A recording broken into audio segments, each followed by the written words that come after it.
Uneducated, unfiltered, unhinged. This is the Mangina Dialogues. We at it again with your host Nick Scopes and the Gregolicious. You know how we do, cause you know we keeping it gangster and silly. Unplugged like a full swung titty. Bout get jitty, cause you know we down to the nitty and the gritty. And we make shit sound so damn pretty. Yeah, cause this unhinged comedy. And right now you're in the mix, so get ready, cause we bout to get it poppin'. And we ain't stopping. Uneducated, unfiltered, unhinged.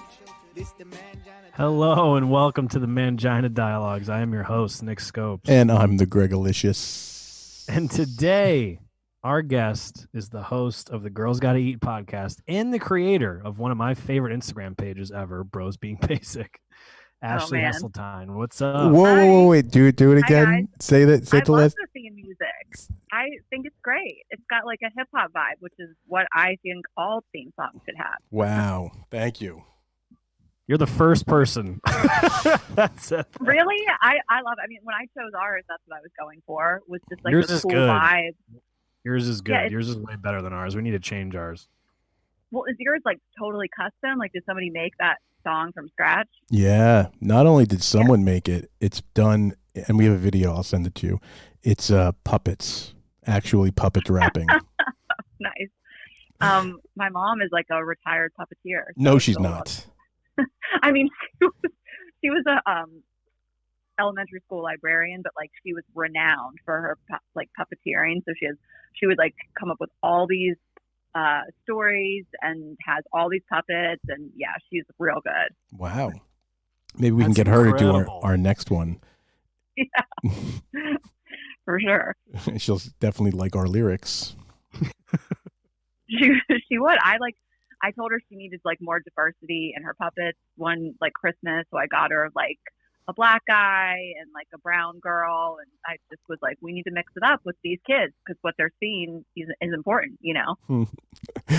That's pretty funny. That's incredible. But then like the voice she did for the black guy wasn't. I was like, Mom, I don't like what you're doing there. It's like a weird Jamaican thing. It felt kind of weird, but she went right to Jamaica. she did this whole thing. Yeah, I was like, I don't know. I feel like any voice you're gonna do for the black male puppet is gonna feel offensive in some way. Did you see last without a year doubt. that Mattel put out a bunch of like weird? Not, I'm gonna back that up a bit. Not weird, but they put out a very diverse range of Barbie dolls, and it ranged everything from like handicapped Barbie to chubby Barbie to like every ethnicity Barbie, like every affliction you could have Barbie. And I'm like, I need to get that collection and just build a shelf somewhere and put all of those Barbie dolls on it. Right. Because a collector's item. Yeah, and then you feel like you're supporting. And start my own rap battle. Right. So Ashley, how are things going? What are you up to? Are you in Delaware right now? I am in Delaware. I came here over 3 weeks ago. Nobody hate on me for making an irresponsible decision. You know, there's a lot of people like to judge. But yeah, I came like, it was before like things were quarantined, before shelter in place, all that stuff. You know, it was just a different vibe. And I felt like I had so many friends leaving, and Francis, who you guys have had on, is a great friend of mine, and he was like, we're leaving the city. And I was a little skeptical of like, why? Is this really that serious? Like, it wasn't what it turned out to be even days later, where there was like minimal cases and it didn't seem that crazy. And so once I just saw people leaving, I thought that maybe I should make the same move, obviously earlier than later. So yeah, I came here. I'm so glad I did. Just my parents live on a farm. There's a lot more space. I have a big dog. So just even for him, I'm so glad we're here, because they've, you know, closed the dog runs in New York, and it's just, I can't imagine just being cooped up. So it's been good. I get along really well with my parents, and I'm, you know, getting a lot done and cooking dinner a lot. And, you know, it's been nice. I really have no complaints. I feel pretty lucky. So you guys aren't sick of each other yet? That's good. Yeah, we have, I mean, we have a lot of space, so we're not like so like cooped up together. And yeah, I mean, I also take alone time, you know. Like, and they're not offended by that. For sure. I was listening to one of your episodes this morning about like dating during quarantine. Yeah. And like talking about all the dating apps and stuff like that, how basically you have to become pen pals with people now, and it's like, hey, you want to get drinks in like 2 to 3 months? Like, Yeah, I know. It's such a weird time, for being a single person. Are it's weird. You currently single? What, am I single? Is that what you said? Yeah. I am. I'm totally single. I was kind of dating somebody before the quarantine, but right before the quarantine, I went on a big trip. So it was like we were dating earlier this year. Things were going pretty well. But we were newer. The 3-week trip didn't help. And then I got back and it was like the pandemic had struck. So we kind of stopped dating, I would say. And then he kind of came back around like right before I left the city, like right when things kind of shifted, and was like, wait, I want to date you. And I was like, no, you can't now. Like we're nobody's dating. And so it was the craziest timing. I think he didn't think it was, I think he was like, this will be over in a week or so, like, wah ha ha. And I was a little more realistic about it. And so, we talk occasionally. I don't know. I think in his brain, we might date after this. I don't know how I feel about it. I think he needs to step up his quarantine dating game if that's what he wants. But we'll see. So, what advice would you have for single guys that want to date girls after this quarantine's over? Well, the thing is just, girls love when guys, I know this is a generalization, and I just think we love when guys take initiative. And I think that we're all in this weird place where we're not leaving the house. We want things to look forward to. So in this guy's situation and anything like it, I think if you really like a girl, you should set something up. I know it sounds so cheesy, but not anything crazy. It doesn't have to be like, get the wine and let's do a Zoom date. But I think it's appreciated if a guy's like, hey, do you want to video chat on Wednesday? Like at 8, like actually the way you would ask someone out in real life. Like, I don't think you need to get really cheesy and romantic with it, but I think it's appreciated from both ends. But, we're all just kind of frustrated, and it's nice to have something on the calendar, something to look forward to, instead of like wondering if someone's going to call or text or whatever. So that's the advice I would give. So if you were going to have some of these Zoom dates, are you getting showered and dressed for them? And do you expect the same on the other end? Or are you just going full on, it is what it is. We know what's going on here. We're not seeing each other in person. It does not matter that I have a 3-week-old 5 o'clock shadow. Or you have like a nice top on and you did your makeup, but you have pajama pants on from the waist down or something. Oh, of course. Yeah. I mean, I'm going to probably wear something that's even like a little thirst trappy too. But, like you can't see what's going on below the belt. But that's so funny though. I'm like thinking about this scenario in which a girl gets all dolled up and does her makeup, and the guy's just like a slob, and she's like, you don't even care. But if I was talking to somebody that I was into, I would look nice. And I would, a lot of people don't know this. There is like a little kind of secret filter on Zoom that says, just touch up my appearance and you look really pretty. And I would probably set up my ring light. Like, I would take it seriously if it was someone I was into, because I want them to have that long lasting image of like, oh, she looks great. I'm attracted to her. I want to date her. I wouldn't want someone to look like a total slob, but I don't, my expectations for men are low. So, I wouldn't be upset if they looked unkempt. You should see what I look like right now. No. Can you describe it? Oh my God. Oh God. Yeah. Let me do this, Nick, not you, because me and Nick are actually on Zoom right now, so we can like see each other. Oh, okay. Gotcha. So I'm wearing a SpongeBob flat brim baseball cap. Nice.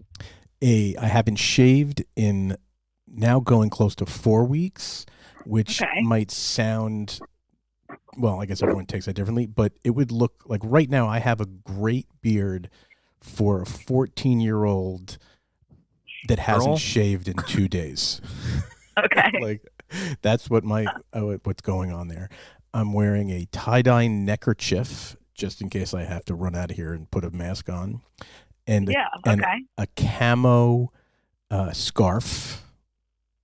Lots of patterns. Lots of stuff going on, and a hoodie. So yeah. So you mentioned unkept. This is if you wrote this in a dictionary and drew it, this is it. Yeah. I mean, I appreciate the visual. Thank you so much. So yeah. Totally belongs on Fashion Dads. Oh God, you guys brought up my Instagram account too. I've just like Fashion Dads is basically retired, and Bros Being Basic is I gotta get it back going like today. I gotta tell you, I love that Instagram. When I was dating my ex, we first started dating. She's like, "This, if you were an Instagram page, this is what the one you would be," and showed me Bros Being Basic.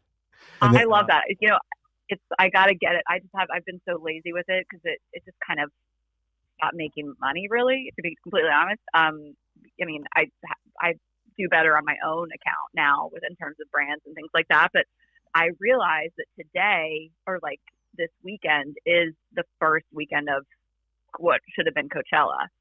So I'm gonna like bring it out of like retirement. I mean, I haven't neglected posting. It's only been like a month, but I want to do like a Brochella, Brovid-19 kind of like play up, like make fun of all the girls that are like so sad they're not at Coachella this weekend, you know.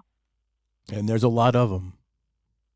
Yeah, I know. So yeah, thanks for the reminder. Yeah, get on that. I love that page. So are you on like the dating apps and all that? You on Hinge, Bumble, all that stuff? Or is it kind of pointless right now? Yeah, I'm just, I don't know. I am in touch with this guy that I like, and I don't really feel, you know, I wasn't really super into dating apps before, so now it's even weirder, you know, like I'm not, it's weird. Since I wasn't super into them before, I'm probably not going to meet somebody now and go on like a Zoom date with them. But it's also just weird. Like you don't know what you're going to get. So I did go on Hinge the other night and I matched with this guy, and I was kind of just, you know, like kind of not doing anything. I was like, I'll chat with this guy. And he just really went in about like China and like how they lied and all these things, which I'm not saying I disagree, but I made a remark on them appearing to have turned a corner in terms of the virus, right? Like, you know, I do think they, you know, not to get too political, I do think that they can't totally be trusted in their reporting of how the numbers and whatnot coming out of the country. But all I was saying was that they had it really bad and they're like slowly getting back to normal. And he like went off and he was like, well, LOL, if you believe anything coming out of China. And then he started citing articles and quotes. It was wild. And I was like, hey, I'm aware too. I watch the news.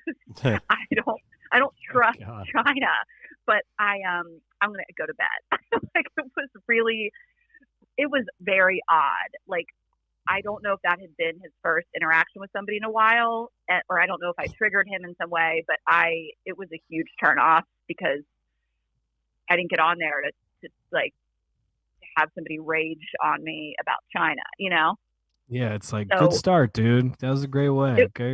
And then he tried to be like, so anyway, what movies are you watching? And I was just like, I'm, you know, as far as you know, I'm in bed and dead forever. Please don't see it. But it was just kind of funny. I thought that was probably one of the first times that I entertained the idea. And then there was another guy that was really kind of trying hard to talk to me, and so he asked for my phone number, and he was like, "You want to set up a Zoom date and all this stuff?" And I don't know, it was just a weird situation because it was like I had mentioned him before on the podcast related to something funny, and I said his first name, which was a little unique, so people picked up on it.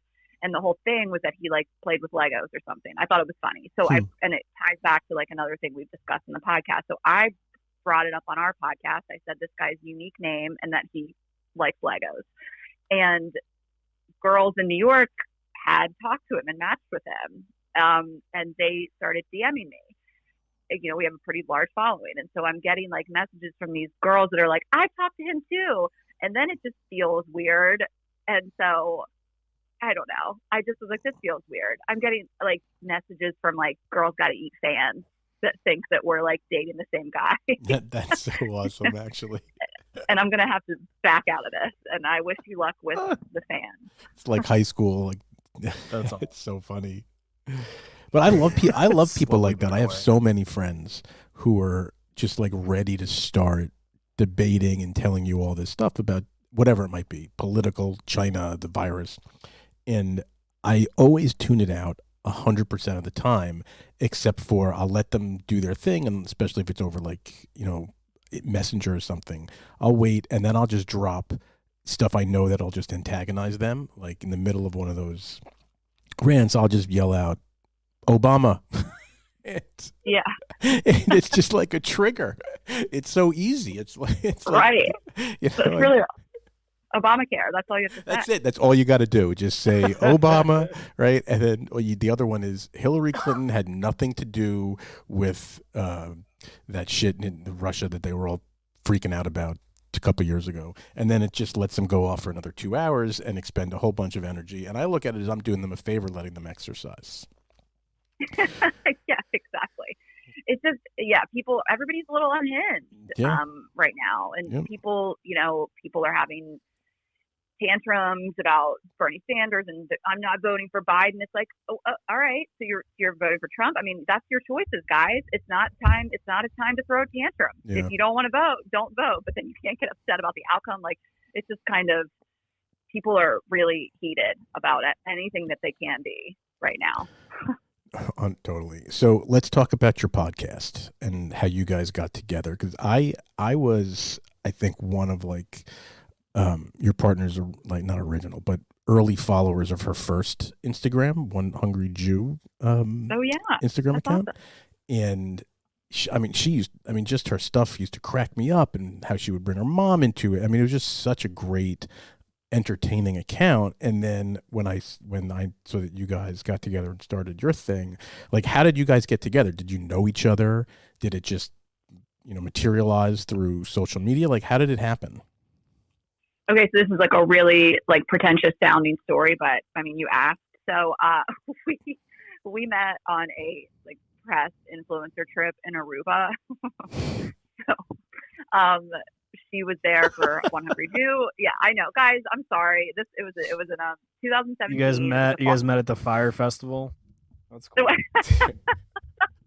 Yeah, we were on the same jitney. No, we met literally with like our toes in the sand on this like candlelit dinner at the beach. It was like so funny. So there's these press trips. It was through the Aruba Marriott. They bring down 5 or 6 writers, influencers, whatever. And I went on this one, and it was pretty cool. All of us were actually from New York. They kind of chose. They did it that way. So met her the first night, and we hit it off during the trip. And I had wanted to do a podcast before. So I met Rayna in October. I had this idea for this podcast like in the spring, like right when I moved to New York. I moved to New York in February 2017. So I knew that was kind of not the next big thing. Like, it was new. Like, there was tons of podcasts clearly, but there weren't as many as there are now. I just felt like that was the next medium. I knew my Instagram thing wasn't going to last forever. So I wanted to do one about relationships. I met this guy and like a friend, and we thought about doing it together, and we really were kind of rolling with it. We had a name, we had like a place we were going to go record, we were working on the logo, and I just started to feel like I didn't want to do that with him. Like, I felt like I saw a really big picture. I saw touring, I saw like kind of like starting a career with somebody, and I really wanted it to be a woman. And he kind of dropped off. He got a girlfriend, which was a blessing. We're still cool these days, but it just kind of went by the wayside. But it was still in the back of my head, and I was like, I got to find this person to do it with. And I met Rayna, and after this trip, we came back to the city. We became friends in real life and hung out a few times. And I think it was like December of 2017. And I was like, I'm starting this podcast. I got to figure this out. I want to start it before the new year. I at least want to get moving on it. Like, this is my goal for 2018. And I was like, who can I do this with? And she popped into my head, and I was like, we don't like really hung out maybe 3 or 4 times since the trip, but she was so funny. We were always texting about guy stories and dating, and she had the same type of life as me with the influencer thing and the job, you know, the flexibility and working for herself. So I just asked her, like, in a text, like, would you ever want to start a podcast? And she said yes immediately. She had just guested on a dating podcast and was interested in it. And I was like, well, you know, are you cool with, like, being really open about your life and your sex life? You know, some people think they are, but they're not because they're parents or whatever. And she was like, oh, absolutely. So we just took it from there. And that was end of 2017. And we started it we launched it right around Valentine's Day in 2018. And it's been great. We work really well together. You know, even those first few months, I think we were meeting and we were vetting each other for, like, what we saw as, like, the brand and the whole concept and what we wanted to build, and it was all really aligned, and it stayed aligned ever since. Like, we rarely disagree on anything big picture for the whole business, you know. It's been great. I mean, we're a really great match. I don't think I could do it with anybody else. And, you know, obviously you guys know she's funny, and she never got on the stage before our first live show, which was crazy. I mean, I've been doing stand-up for years, and she is a natural. And so, yeah, it couldn't have worked out any better. That's awesome.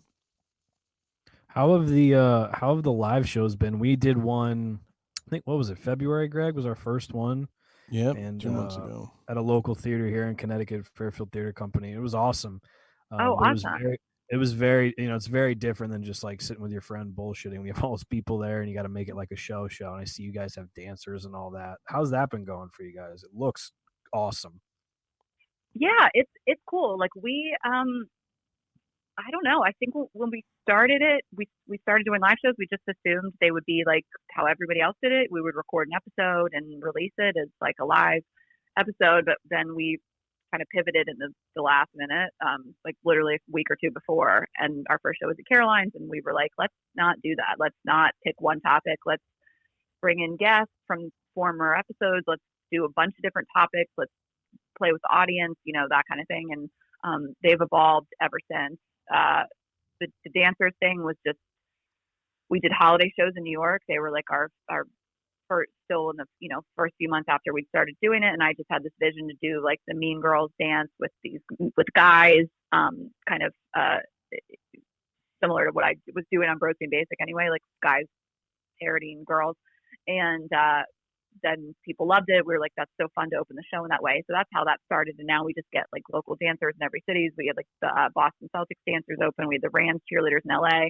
So we've done all kinds of different things. We've got drag queens and kid dance teams and stuff. So and the show is just really like a wild, like, girls' night out. We do, like, 30-40 minutes of just Rayna and I back and forth up top, like, kind of, you know, stuff that we've loosely rehearsed, but we've done before. We catch up on our lives. We have these bits and these jokes we do, but still a lot of off the cuff stuff. And then we bring people on stage. We have, like, people submit stuff about dating in their individual cities and crazy stories, and it's just kind of like a wild circus. So, and it's evolved, but we kind of started to realize that these girls are, like, they just want a fun night out. You know, they are not coming to sit and politely listen. They drink their faces off, and then they dress up and they show up and they want, like, a crazy night. So, I mean, we've had to tailor it a little to the audience in that way. You're like the Thunder from Down Under, but of podcasts. Well, yeah, and, like, we had male strippers for in our Atlantic City show, obviously, like the full blown, like, Magic Mike style, like, exact dance routine with the umbrellas. It was nuts, and I'm like, yeah, that's what these girls want. Like, I don't think they know what they're coming for, but yet there's definitely points in the shows where we're like, hey, can you guys, like, just stop screaming, because we, like, want to tell a story. Yeah, that's funny. Like, that's how we put our show together. It was very similar. Me and Nick up top for like 10-15 minutes, let one of our friends interview us, and then you know, we had a bunch of other stand-ups on, so, you know, they did time and we interviewed them, but we had a house band that was on stage the whole time. And oh, really? That's awesome. Interacted with all, you know, all the, you know, comedians, and it was very hectic to put that all together, but it was a lot of fun. And then when people came, it was the first time we did it. It was about 200 people. And, That's awesome. you know, for one, I have no idea how they or why they spent a Tuesday night with us, but they did, and it was fun. But everyone afterwards came up to us and were like, we didn't know what the fuck to expect coming to this, but this was awesome. So, yeah, you know, it is about how you put the show together besides just watching two people talk on stage to each other, because you could get that by listening to the podcast. Right. And so did you even record it to release it, or was it just more of like an entertainment experience, No, a comedy show? We recorded it. I'm not exactly sure if we're going to release it in its entirety. We're definitely going to release something, not the whole show, because the whole show was like 2.5 hours, and you know, there's probably 5 stand-ups. You know, so there's a lot of stand-up in it that, you know, I think it's not how we normally do our podcast, obviously. But for the live show experience, you know, we wanted it to be a true variety show, you know, top to bottom. There was no stop. Like even the house band opened up the show, and they did like a full half-hour, 45-minute opening set, and it just rolled right through the entire time. So it wound up That being, sounds awesome. Yeah, I love the band. It was, oh my God, the band was so good, and it was very nerve-wracking putting it together. Yeah. And hoping it came together, but it did, and it was awesome. So, well, and that's kind of like, you know, if you took it on the road, it would be so hard to replicate it on the road. Like we realized that early on, where we did have the stand-up open, and then we realized we don't need that. These girls are hot. They don't need warmed up, you know, but then we like would have guests, and then we had to really abandon it, because we were like, this isn't sustainable to have guests that people know from the podcast in every city in America, you know? So we had to pivot and like understand that our audience is there to see us. They don't care. Like we have crazy surprise guests in New York always. But other than that, you know, like we're not going to fly people out, put them up to come on stage for 10 minutes, you know? No, so it was kind of like this thing of we relied on it, and then we were like, these people don't care. They just want to see us, you know? Like all the other stuff is fun, bells and whistles, but you know, we do the dancers and stuff, but it was kind of a thing we had to think about. Yeah. Now, one of the things that I was reading up on you guys that your fans do, that I hope if I have enough fans one day, they do this for me, is they bring you guys snacks.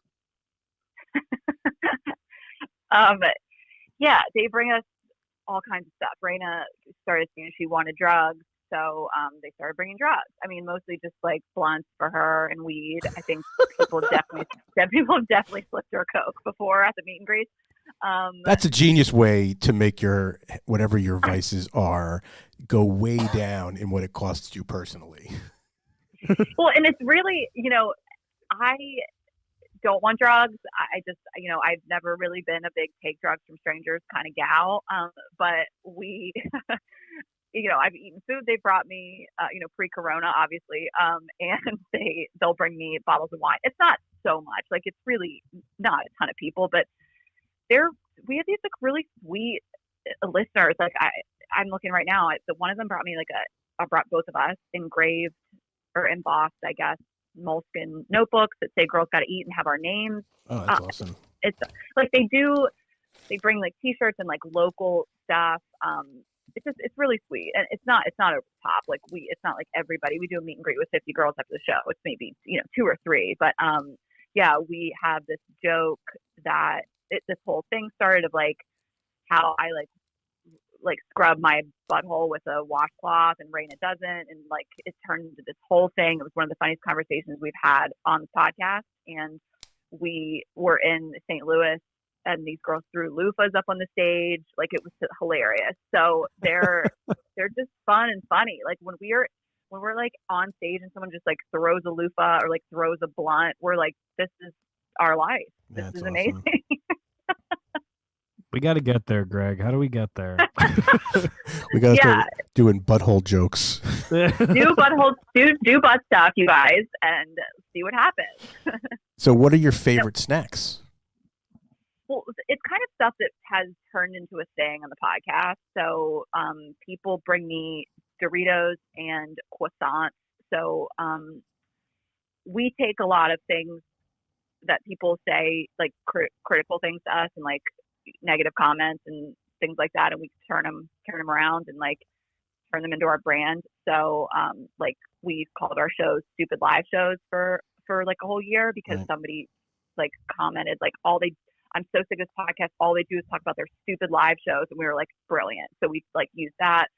Someone emailed us and said, I literally don't care about your live shows, can you please stop talking about them? So now the shows are called I Literally Don't Care shows. And we've just kind of taken that. Someone said that we were too fast and too loud, so we're thinking 2021 tour is going to be called the Too Fast Too Loud tour.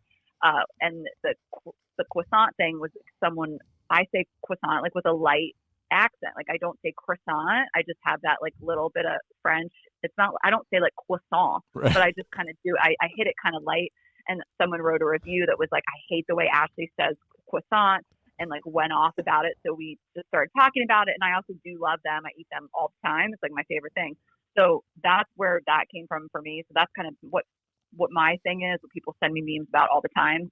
Rayna, I don't know what her snack would be. People just really think to bring her drugs and alcohol. Nice. So, and yeah, the Doritos, I don't know, somewhere along the line, I just talked about how much I love Doritos and how like I'd rather have like Doritos over flowers from a guy to impress me and things like that. So it's just stuff that they've picked up on from the podcast. I think, Nick, if we can start talking a lot about steaks and high protein quality red meat, we should do that. A lot. I don't know what you guys would get. I don't care. That like sausages, like it could be perverted, it could be tasty. I don't care. It'd be fine. Dude, I'll do anything for free meat. Make it part of your brand. Nick says, Nick just said, I'll do anything for free meat. I would absolutely. Oh my God. That's so funny, man. That's hilarious. I was going to ask you something and I can't fucking remember. My brain is slowing down this quarantine. I forget what I was going to say. I think we might have lost Ashley. No, I'm here. Sorry. Oh, sorry. I thought Nick, so sorry, for a guys. second. I was like, I don't think she's there anymore. I'm like, we I'm did here, it. I'm here. We finally did it. We drove someone this is what away. I was going to say. So you like just hung up. Doritos and croissants. That's what you're telling me are your two favorites. I mean, not my favorite foods in the world. I just like Those are just something so that like, those are so opposite end of the spectrum, like from really trashy to classy. Like they're so opposite. That's my brand. I really just like it's at any given time. That's how you could describe me. Trashy to classy. Now, what Yeah, flavor of that- Doritos? That's the big So question. okay, super passionate about nacho cheese. So I don't dislike Cool Ranch. This is no shade, but I will always choose the nacho cheese. Yeah, always. Yeah, Always. I disagree with you So guys. here, let's play a game. Okay. You know the F, Marry, Kill game? Yeah, of course. Okay. So here are your three. Wine, Doritos, tacos. Oh, okay. I don't know how you fuck wine, but I would marry tacos, so I could eat tacos every day. I mean, I don't know. I guess I can't live without wine. This is so tough, you guys. 'Cause, I mean, you're gonna make me kill Doritos after I just said how much I love them. But I mean, I guess they have to go. So you're left with wine and tacos. I mean, what's worse? What could be worse than that? Almost nothing. I guess not having Doritos. But you know what? You could have combined them and done the Dorito taco shells. Live for that. Yeah, and they did. I've definitely had those. I love them. I'm a Taco Bell fan in general. I mean, that's not my preferred favorite taco, but I've definitely had like Dorito style tacos. Ugh, I can't even remember the last time I've had Taco Bell. That shit kills me. Can't do it. I know. I don't even think I've had it in a long time because it just used to be such a like drunk food. I mean, I lived in Atlanta for 10 years, so it was so easy just to hit that on the way home, like have the Uber go through the drive-through. So I would eat drunk Taco Bell a lot in my day. You know what my favorite place in Atlanta is? What? The Claremont Lounge? Oh God, no! It's my least favorite place in America. Oh no, really? Yeah. It's actually my least favorite place, and maybe favorite place, but it only because it's the weirdest thing in the world to me is that place and what it is. I have no problem with strip joints, but that one, like, as dirty as it is, in a burned out old hotel in a seedy part of Atlanta with the people that work, it's just so fucking weird. Yeah, the Claremont. The Claremont Lounge. And I bought a hat when I was there. Uh-huh. And I you wear bought it. the merch. Yeah, of course. I'm a merch whore. I have to. And I wear it all the time. And just the people that start conversations with me, like around the Claremont Lounge, it's like the best. It's like so entertaining, and everyone tells you their experience at Claremont Lounge, and the girl behind the bar, and the grandma that's the stripper, and oh my God, it's such good stuff. But no, my favorite place in Atlanta is the Metro Cafe. Okay. Do you know that place? Okay. Metrotainment or Metro Fresh? Or is it just called the Metro Cafe? No, I think it's just called the Metro Cafe. It's a diner right off of Peachtree by Hooters, and it's a 24-hour diner that at 10 o'clock at night they have karaoke in this massive diner, 2-floor diner. Oh, wait, I'm looking it up now. Do I know this? It's directly across the street from that like speakeasy bar that you go in through the telephone booth. Oh, yeah. Okay. Yeah, of course. Yeah. Anyway, just my favorite place in Atlanta. Yeah, I totally know that. I'm looking it up now. Quality since 2006. Yep, it's quality of some kind. Yeah, Atlanta's a funny place. Yeah. I lived there a little too long, but I still have a lot of love for it. So what we didn't talk about at all is your stand-up career and how that got started, and how you brought, transitioned that into doing what you're doing now. Like, and do you still like continue to do a lot of stand-up, or are you now just set in the using what you've done and learned in stand-up and all that to do your podcast? Yeah, I still do stand-up a lot. I started doing stand-up in 2013, so almost 7 years. And yeah, I mean, I do stand-up all over New York. I mean, what we do at our live shows is there's some similar crossover. There's some like same things I discuss and do, but I mean, obviously seeing me do stand-up is still very different than doing the live show. And Francis Ellis and I, we co-host a monthly show at the Stand in New York, which is so great. We've sold it out every month since August and of 2019, and it's been really great. We have great comics on it, and then I just perform it wherever else around the city. The Stand a lot. I'll do bar shows here and there, New York Comedy Club, Caroline's, wherever. So I still really love it. I miss it so much right now. It's been like, it's really kind of, I'm just trying not to think about it because it's like we're all getting rusty and I just miss it. It's like my favorite thing to do is just, go do a show, hang out at the Stand, it's a bummer. Yeah, for sure. Definitely it's going to be interesting when everything starts to get back to normal to go into the clubs and see everybody work off the rust from not getting up for 2-3 months. Who the hell knows by then? 2 months at least, And then like have this new quarantine material, like everybody's going to be working it out. Like we're all just going to have to start working this out at the same time. Like, people, you can be in your home doing stand up for your pets or your family or your partner or whatever, but we're all going to start at like the same, like square one, Yeah.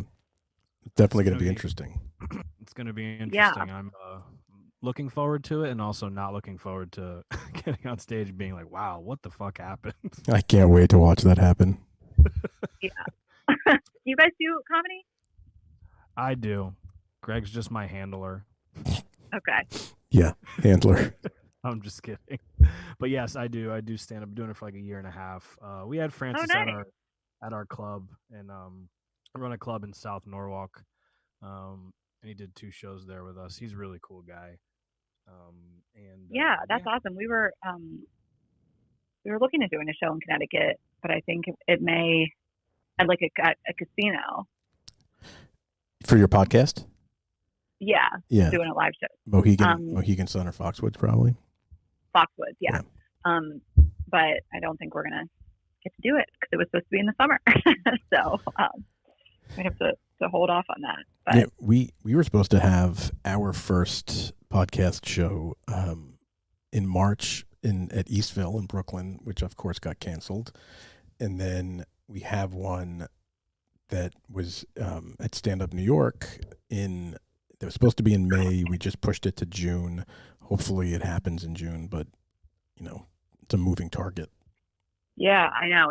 That's what's kind of crazy because even if we're back to normal in July, like we can't we're not going to start selling tickets in May, for people aren't going to buy tickets to a theater show in May. No, totally. That's part of the problem. We could be good to go, but we can't. So we've kind of had to push everything back at this point until September. Right. Yeah, no, that makes sense. Hopefully that's fine. We've seen artists do farther out October. Right. We've seen other podcasters push until the new year, which we're like, please God, no. Yeah, right. So depressing. So actually, what's next for you guys? I know obviously touring was a big part of that. Now it's kind of gotten taken away, but and you're doing some great stuff. But where do you see the podcast going? Where do you want to head in the future? I mean, we always just say world domination is an easy answer. No, we just keeping to grow the brand. I don't think podcasting is going anywhere and the live shows for a while. So just keeping them ever evolving.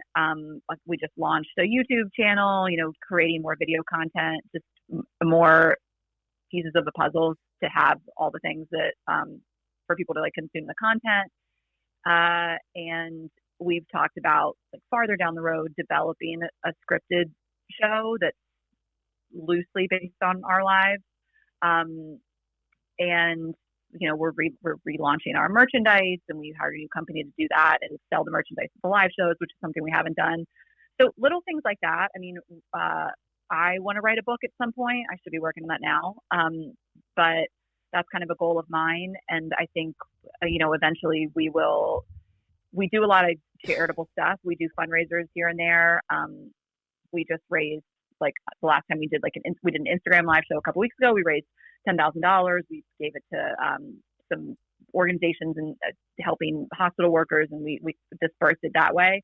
But I think eventually I could see us having our own charity. I love what Bethany Frankel has done. She's kind of the model of who we look towards. That's really taken this celebrity that she found and turning it into good. So we love what she's done with her organization. So I see something like that down far in the future of being able to really give back. But I mean, as long as people still keep listening to the podcast, keep coming out to the shows, we're just going to keep doing it till they stop, I feel you. But meanwhile, setting ourselves up for what could be next.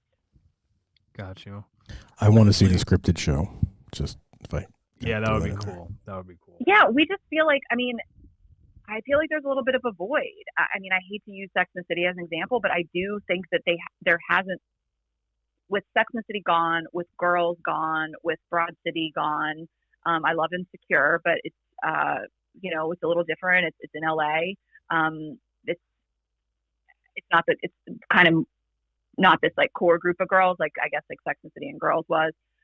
So I don't know. I'm not saying it's going to be that, but I feel there's a little bit of a void. Yeah. People still want that type of content. Oh, totally. I picture it in my mind as some combination of the Sex and the City meets Two Broke Girls. Well, yeah, but we the whole point is that we're successful. No, So not for the broke girls part of it, but just how that show, the comedic side of that show, and how that show shot, and that it's based. Yeah, I like it. I don't like a sitcom. I don't like a laugh track. for me, it's a very I love Insecure is really one of my favorite shows. I love it so much, but it's these 25-minute episodes, and the last season was 7. I mean, it just isn't enough. Right. Sex and the City was 30-minute episodes too, but. The thing, and not saying that you were saying that we were broke, but what I feel is missing is kind of a successful protagonist. I think that a lot of times it's really quirky girl who's like broke, you know, like the girls were broke, but they were young. But I think I'm missing this like Sex in the City, successful women in their 30s show, you know? Did you ever watch the show Younger? Oh God, yeah. I mean, I think there's still like, we still have another season or two. Yeah, I know. It used to be one of my favorite shows. I love it. I've seen every episode. Big fan. Yeah, no, it's an awesome show. Do you guys like it? I do. I don't know what that says about me, but I think that show is phenomenal. Like I loved everything. I mean, I love it. I actually did not see the last season, so I have a lot of catching up to do. Oh my God, you're so lucky. I thought it was a great show. Very well done, like relatable and funny. Yeah, and they shoot a lot in New York, I think. I mean, it looks like it's really actually in New York. I feel like there are a lot of scenes in Williamsburg. You can tell it's Williamsburg. Yep. Nick, do you know what that is? I haven't seen that show. Was it on like Netflix or anything? I got the time, so. No, it's on the weirdest network. It's on like TV Land or something, right? I think it is TV Land. Really? I think you can find it on Hulu. Like you can catch up, but not like current. Like if you want to watch it currently, it's like TV Land. It's very weird. I feel like the show like carries that network because what else are people even watching? It's either TV Land, FXXXXX, or ESPN the Ocho 2. I think it's that one. I think they put it on. They put it on the Ocho after sports got canceled. It's so much weird shit. All right, Ashley, this was awesome. Really appreciate it. Yeah, thanks, guys. We appreciate you taking the time. Obviously, you don't need our help to plug anything, but go check out Girls Gotta Eat podcast. That shit is hilarious. We appreciate your time, and hopefully, after this is all over, we could get to meet in person. Yeah, of course. I hope so too, guys. Thanks for having me. Thank you very much, Ashley. Okay, bye. Take care.